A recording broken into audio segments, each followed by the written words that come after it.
final runway 15, Apopka traffic. Check 2, check 3. There we go.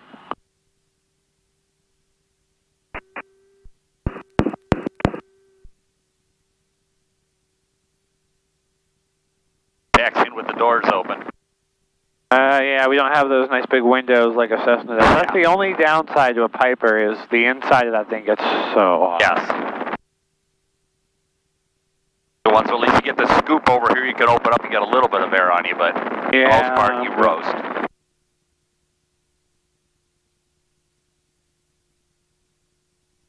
Traffic 29er Sierra, taxiing Alpha to runway 15, Apopka. So, you're more than well aware I'm used to flying a big 172. There'll be things that I probably have muscle memory to that I just look to do that probably you don't do in this stuff, so don't hesitate to smack my wrist, backhand me, bitch slap me, whatever you need to do. Okay. Duly noted. Is that on camera? Yes, it is. Okay, cool. We have video evidence. That's right. All right, we're coming on down to the end here. Our oil temperature is above 50 degrees Celsius, so we can proceed at this point with a run-up. Right. The Rotax does not like run-ups below 50 degrees Celsius. Ah, okay. We can take off in the yellow arc, we just can't do anything else really. Bring the throttle back, begin to slow down just a little bit, and do you want to do the run-up or do you want me to? I can try it. It's really simple. There's nothing in this plane to check aside from your ignition. Wind runway 15, Apopka traffic. All right, we've obviously already checked the brakes. So we'll come to a stop really quick here, and let me charge them. Parking brakes charged. All right, so here is the checklist. All right. Your engine run-up procedures are listed right there. All right, parking brake. Have a parking brake? Yep. Right there, and it's, nope, all the way back. It was, I had it set. Oh, okay. Yep, there we go. All right, parking brake set. Oil temp, 125 to 150. And it's above 50. Well, that should be good. Throttle, 3,000 RPM. And I'm going to tell you, actually take it to 4. All right.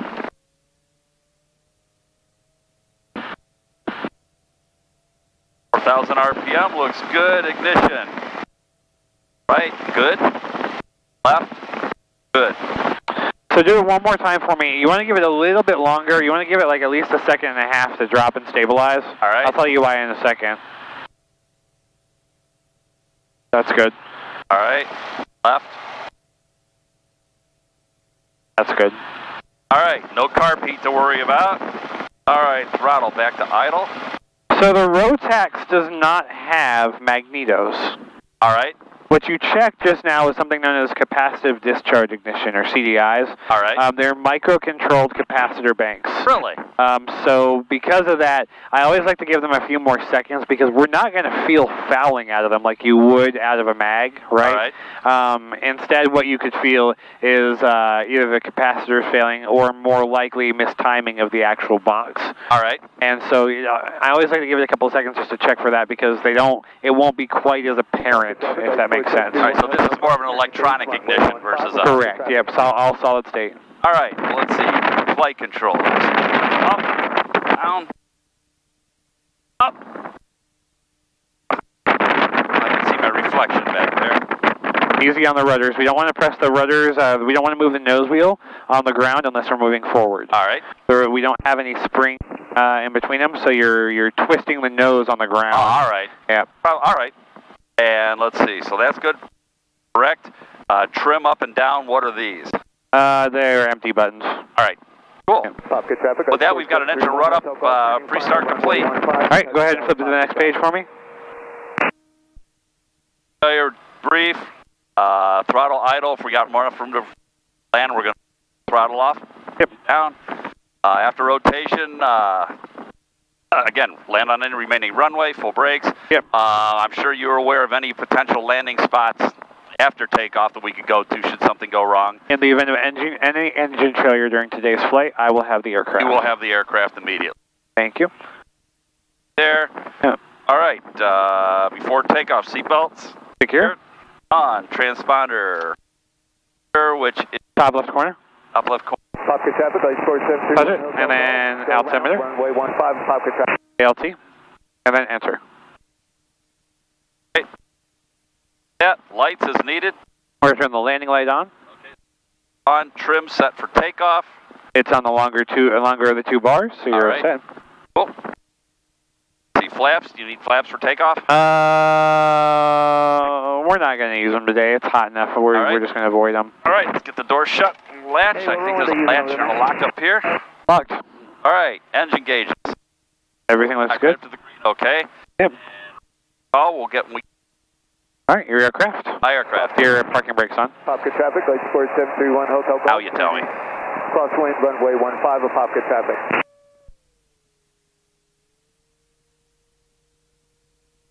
How much of a left turning tendency with P factor does this thing have? Depends when you pull the nose up.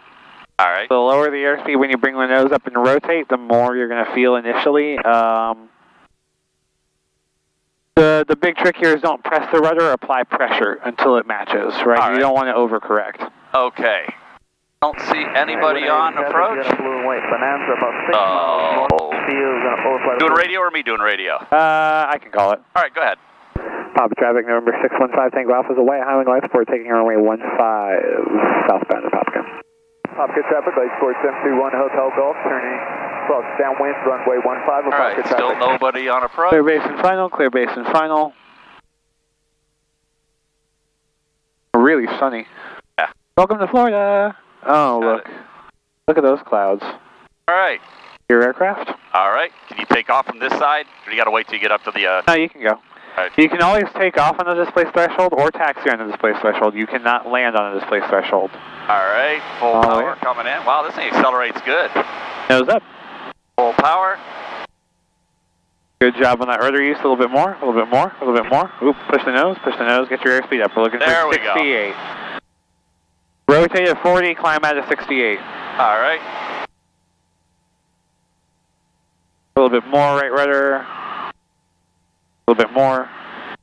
And there we go. There we go. Apopka traffic, light support 731 Hotel Golf, turning base. Boy, does this thing feel different.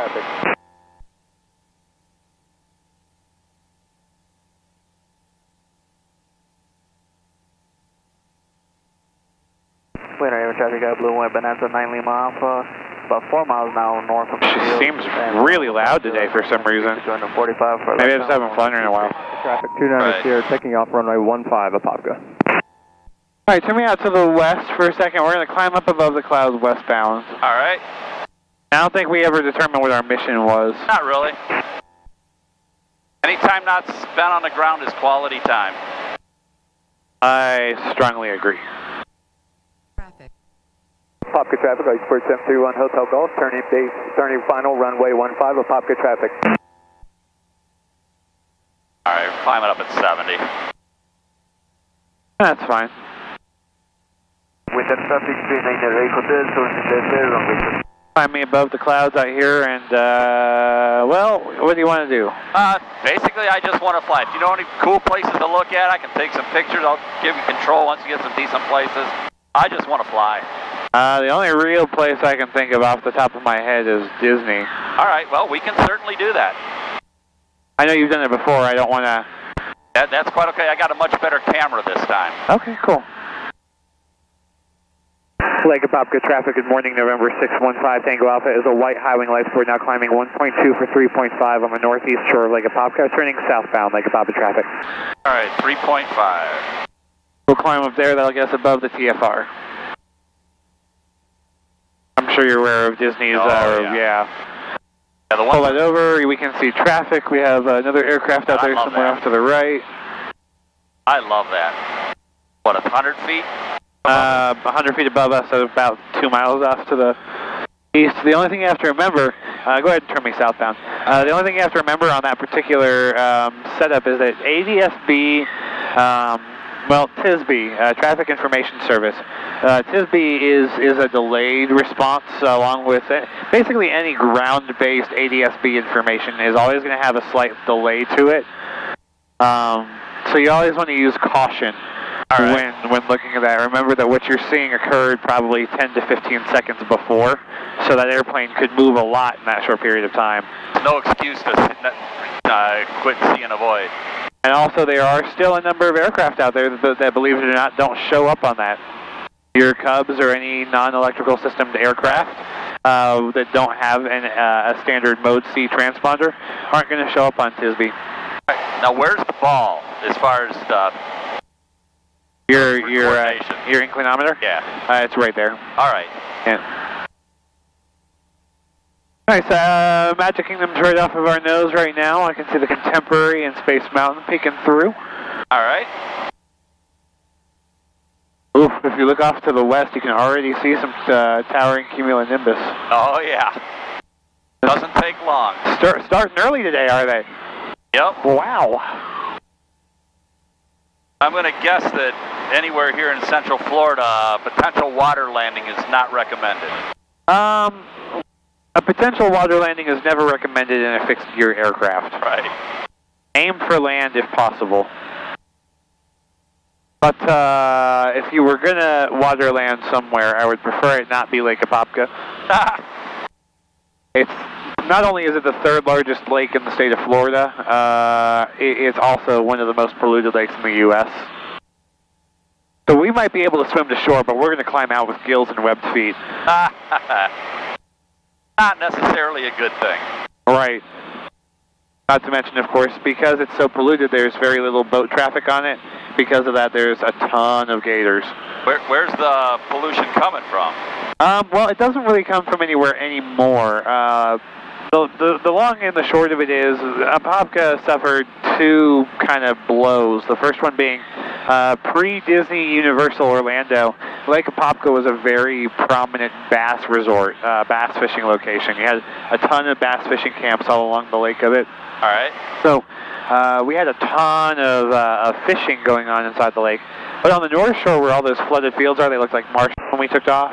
Right. Those are not actually flooded fields in the natural sense. They're actually man-made, and the design of them is kind of like a natural filtration system to kind of clean the water out. All those flooded fields at one time were farms, and basically what happened is in the advent of liquid fertilizers, we just had a ton of runoff coming into the lake, coupled with warm temperatures and a lack of natural wildlife from overfishing, kind of left us with a really polluted lake. And if I'm going to take the plane from you really quick here. Your airplane. My aircraft. If you look at the color of the lake down there, you can see, like right now there's a good streak down there. Yes. You can see how brown that water really is. Wow.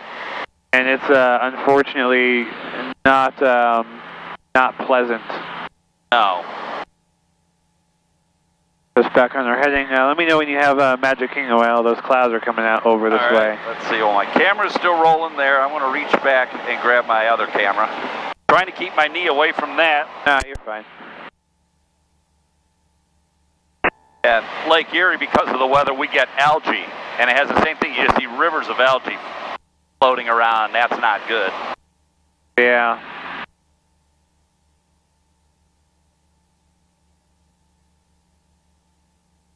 But you got Cedar Point up there, so, you know.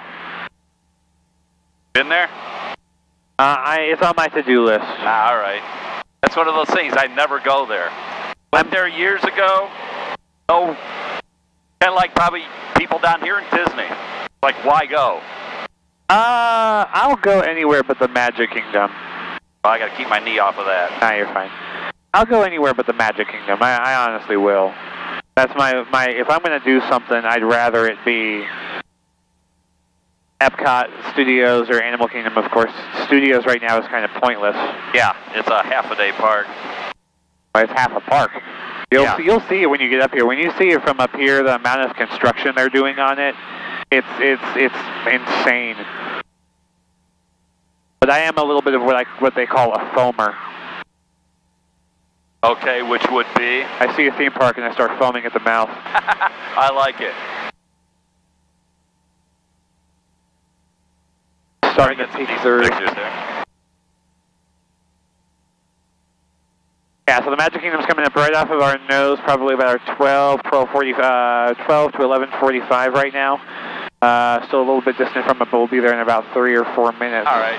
I see roughly the general area. You can see Epcot Spaceship Earth is pretty distinct in the morning with the sun on our Spaceship Earth over there.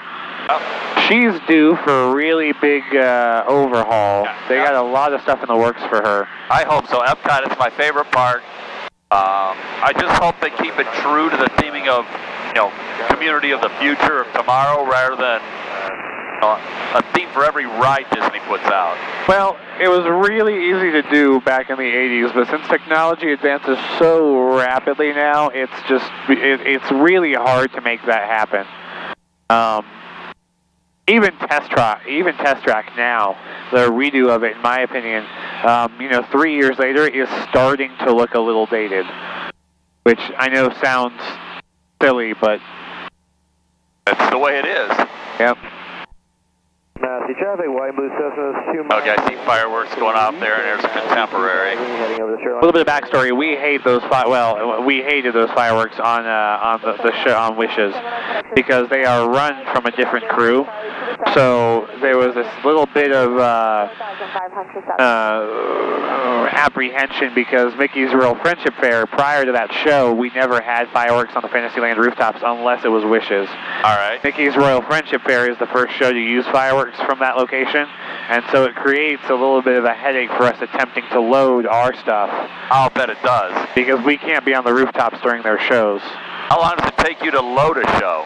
I'm not sure of the operational times for Happily Ever After. I've heard that it takes a good bit longer because there is a lot more product.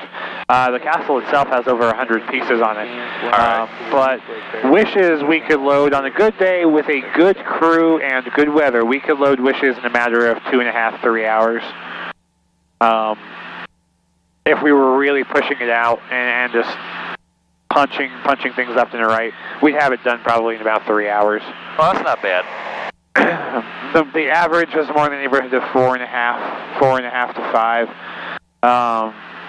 We have a good bit of time built in, of course, for weather contingency. We're not able to load the show or handle any pyrotechnic product when there is lightning within 6 miles of the park. Oh, why not? Obvious reasons, Yeah.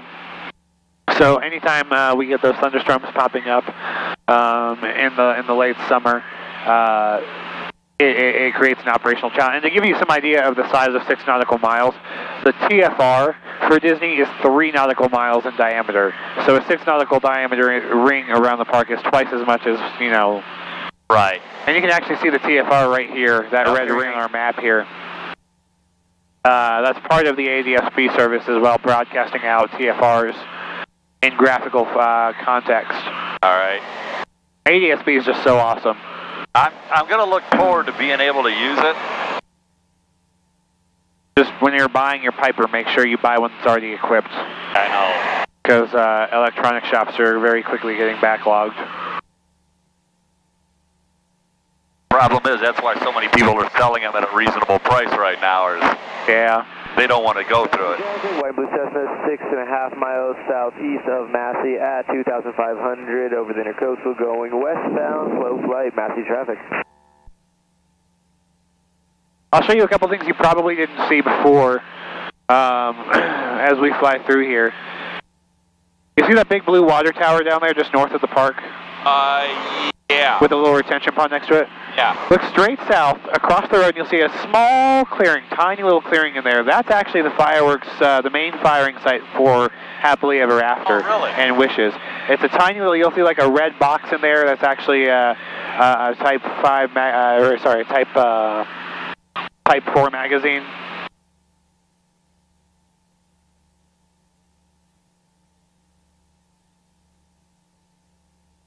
Always looks so tiny from up here, huh? Yeah. And then you remember that unlike other parks, the majority of that park's infrastructure is underground. Oh.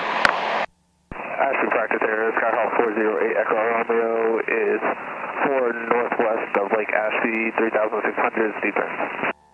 Make a slight right turn here. I'll see if I can find you some something kind of cool. You remember on the backlot tour, Walt's Gulfstream? Yeah. That they used to show you. Well, the backlot tour is not here anymore, unfortunately. Right. So We're going to fly down next to the industrial complex right down here. You see the 3 water towers? Yes. Look just south of that, and you'll see a little white plane sticking out in the middle of the woods. I see it right now, yeah. Yeah, that's Walt's Gulfstream. Not a very end of life for it unless you're going to put it somewhere else. I agree with you. Unfortunately, nobody knows at this point. I was kind of hoping they would send it to the Walt Disney Family Museum in California. That's really where it belongs. Yeah. That or, you know, another good place for it. And I know some people might not see this as a fitting home, but I'd also like to see it go to the Smithsonian. Another good place for it. Yeah. Unfortunately, it's so full of mold and mildew right now that, wow, I can't believe they're firing up this early. Could be an interesting day. Yeah. I wanted to get up early before it gets bouncy. Well, it's cool. Yeah. Let's go ahead and go over to the left just a little bit here. All right.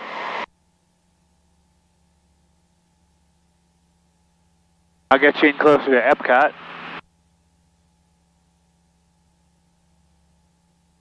Jet going up over there. What was that? Saw a jet coming through the clouds over there. Oh, yeah.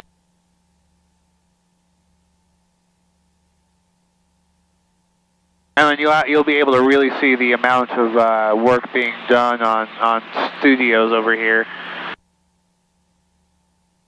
Have you seen Hollywood Studios fireworks show yet? Not yet. All right. Well, this will be a cool site for you as well then. Go ahead and roll out. Epcot Hollywood Studios coming up on your left. All right. Epcot over there.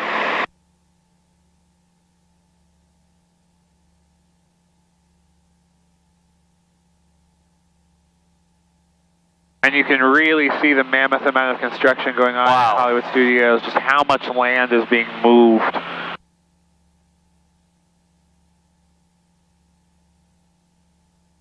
Pretty severe undertaking over there. But well needed. Very much so for that park. All right, we're clear of the TFR.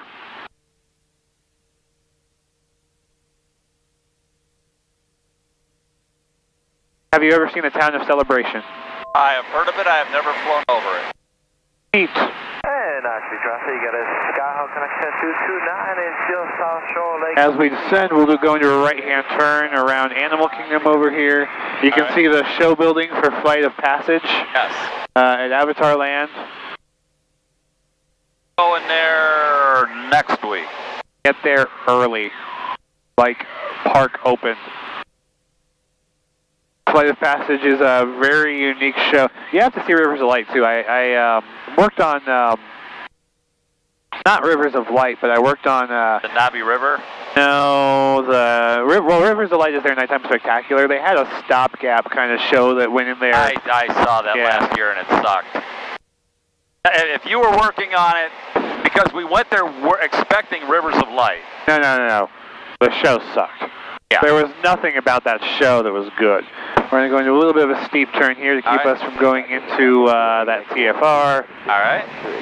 Very cool. Yeah, I mean, some of the dancers and performers that were on there were, I mean, they have mismatched tennis shoes. It's like, you can tell it was thrown together. Oh, if you only knew. My job, I was the fireworks guy for it, so that one little poof at the end, Yep. I had to stand there for 23 minutes to press one button. Oh, jeez. We'll give you a better shot here of Hollywood Studios off to the left. All right. You see that big field right there with that giant T, that concrete T in the middle of the woods right there? Yeah. All right, so you know the Magic Kingdom's firing site? That's Hollywood Studios. Oh, really? Yeah, they built it so close to the road that they had to actually build it like that so they could stage, per regulations, the bigger shells further away from the road. Oh, really? Yep. That's interesting. And then I'm going to make another steep turn to the right here. Right. All-Star, well, not a steep turn, but All-Stars down there. Give you a good shot of the guitar pool. Going to a little bit of a slip here. Give you a good shot of the stage pool.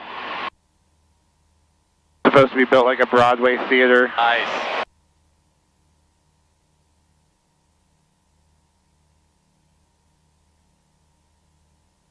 Or as I like to call it, the Eisner Hotel. Why is that? Because Eisner built everything cheap, like those hotels. Yeah, well, that's what you get for. All right, the town of Celebration, you know the backstory of it, of course. Sort of, yep. After Epcot kind of failed, Disney had a lot of land down here, and they kind of made this decision that they were still going to push forward with building a community, but they couldn't do Epcot, right? So, Celebration is this little town off to the left. It's the town that Disney built. If you ever drive through it, you'll notice that it looks very storybook. It looks very structured.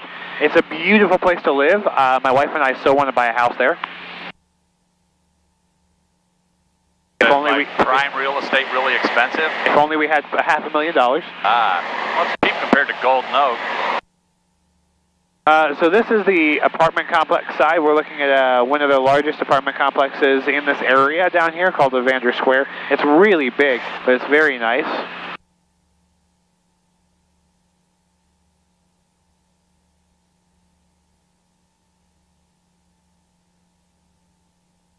I fear we're about to go marginal. Unless these things start burning off sometime soon. And then we're going to come up on the, you see this little lake down here? Yeah. That's the town center of Celebration. I'm going to slow us down here so you can get a better shot of it. But this will be the town center, and as you look down, you'll notice that it does look very Main Street-ish. Even the theater is designed to kind of have this golden age sort of feel to it.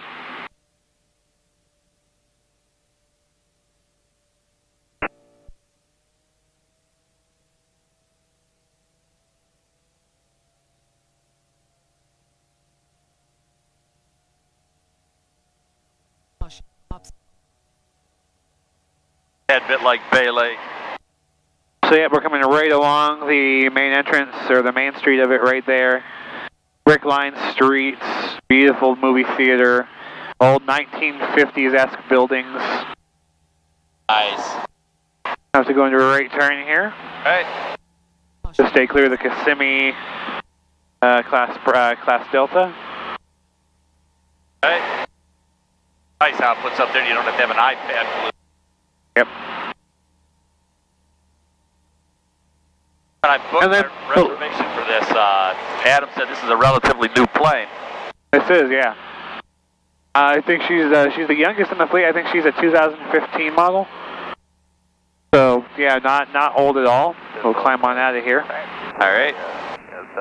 And then a lot of this land down here, Disney actually owns still. The town is no longer Disney's. It's been turned back over to the state of Florida. Disney's utility services still have a good little bit of a hand in the water down here, but it's not theirs per se. All right.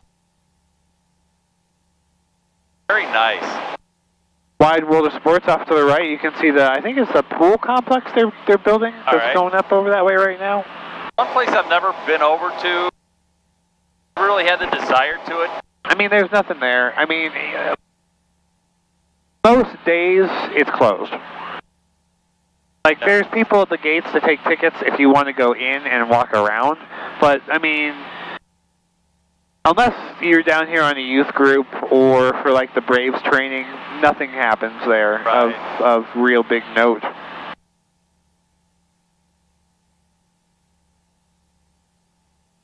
Give ourselves a little bit of a turn to the right here. Right. The plane literally flies itself. I like that. She's quite stable.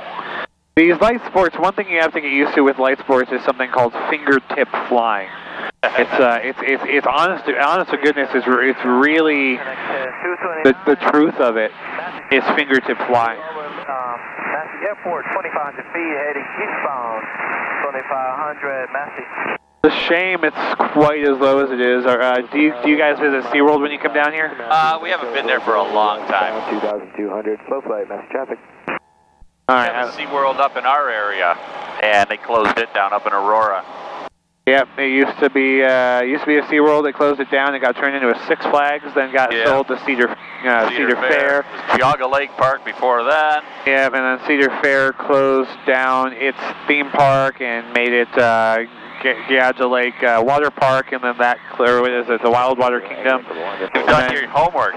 And then it closed down last summer was the last summer, and it was a very unexpected close, and people are very angry with Cedar Fair over it.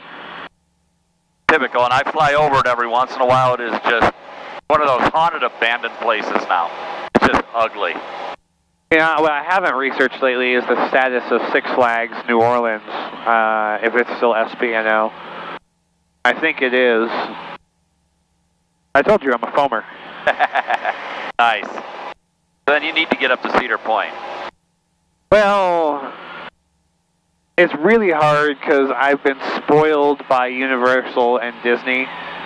Have you guys been to Universal in a while? I've been there probably 2 or 3 years. The difference between Universal and Disney is just so dramatic.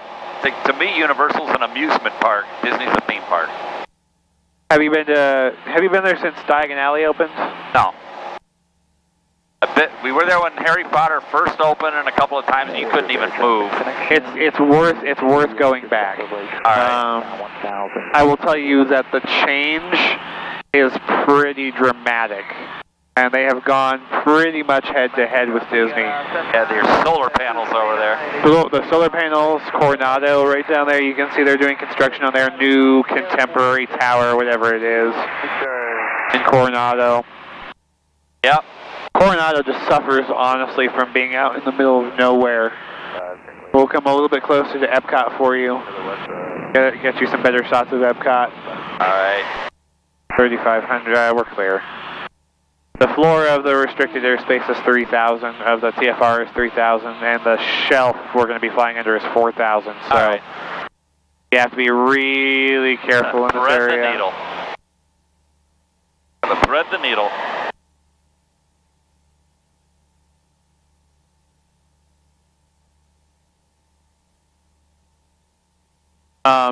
Yeah, Universal's new water park is actually really impressive. They're still working a lot of the operational bugs out of it, but I would argue that Universal is going very much head-to-head with Disney right now in a way that they haven't before, and the change is pretty astounding. Well, it needs to be. Diagon Alley is perhaps the most themed environment in Orlando. I'd argue that Disney has nothing that compares to it, even...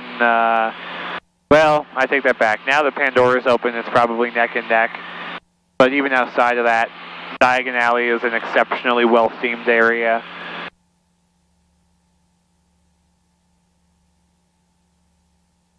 Like I said, their water park is really unique.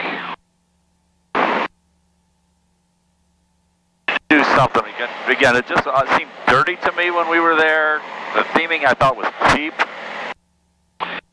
Some of the older areas still kind of hold that, but things like their Kong attraction, their Transformers looks out of place to me, but when you get inside the building, how it was designed inside the building to me is quite attractive.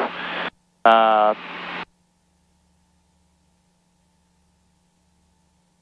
not a fan of the Simpsons area. They built a land based on the Simpsons.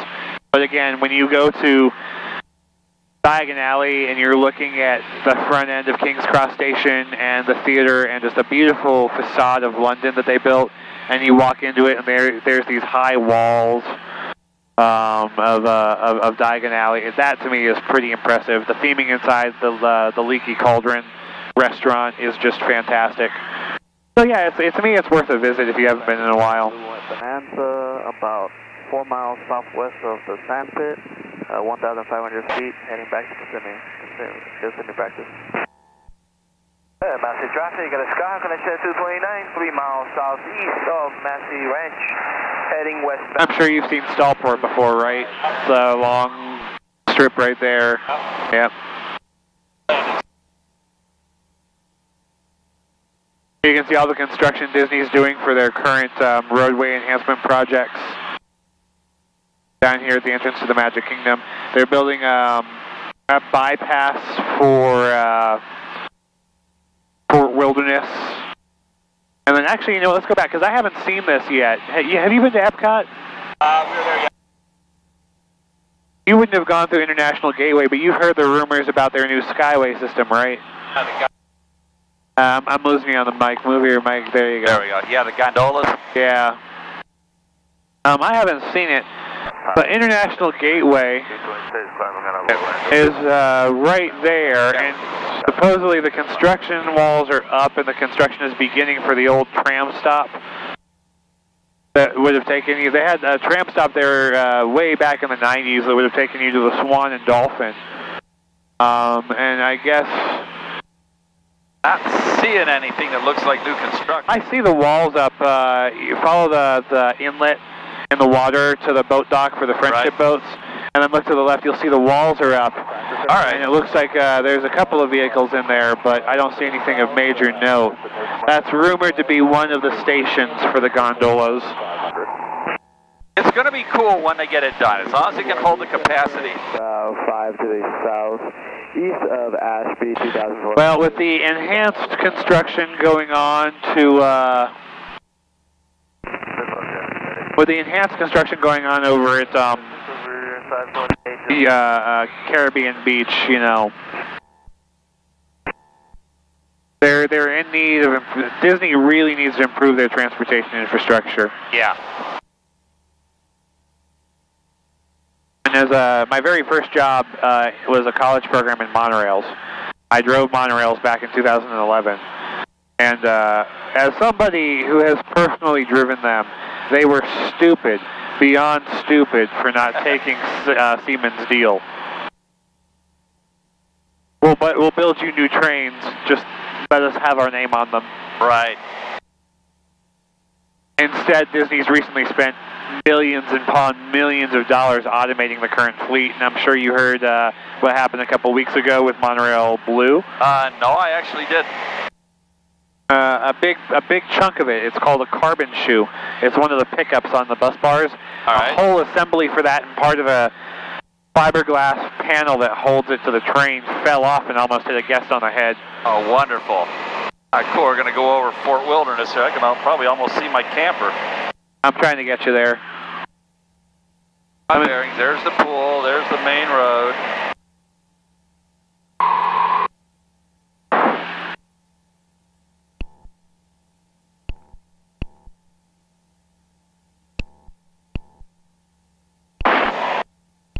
Vectors ILS 15806 Pop Alpha.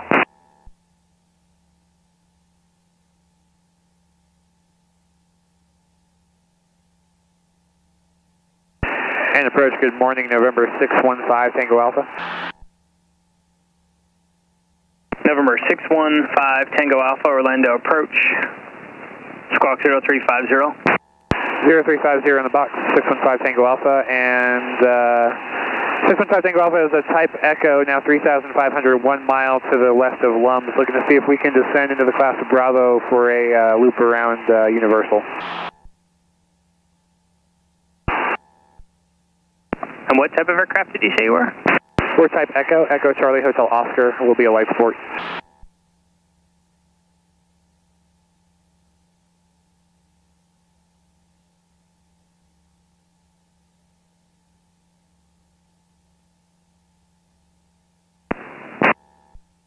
Number 5 Tango Alpha, Roger, just squawk 0350. 0350. Number 615 Tango Alpha, I see you there.